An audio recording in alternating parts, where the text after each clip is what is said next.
जी, तो तमाम देखने वालों और सुनने वालों को लाहौर पाकिस्तान से एक दफ़ा से फिर खुश आमदीद।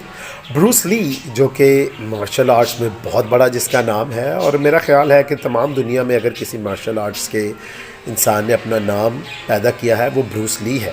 उसने बड़ी खूबसूरत बात कही। उसने कहा कि कल की तैयारी के लिए हमें आज मेहनत करना ज़रूरी है।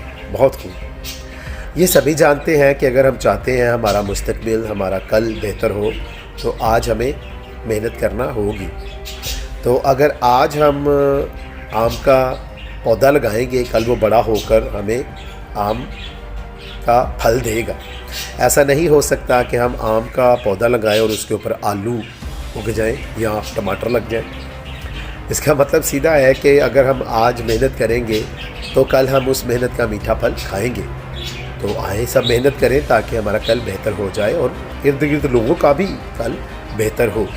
तो इस बात के लिए ब्रूस ली का ये खूबसूरत कॉल मत भूलें कि कल की तैयारी के लिए हमें आज मेहनत करना ज़रूरी है। जब भी ये मेरा चैनल देखें उसको पसंद भी करें, सब्सक्राइब भी करें। खुश रहें, शाद रहें, आबाद रहें। अपना और अपने इर्द गिर्द लोगों का बहुत ख्याल रखें।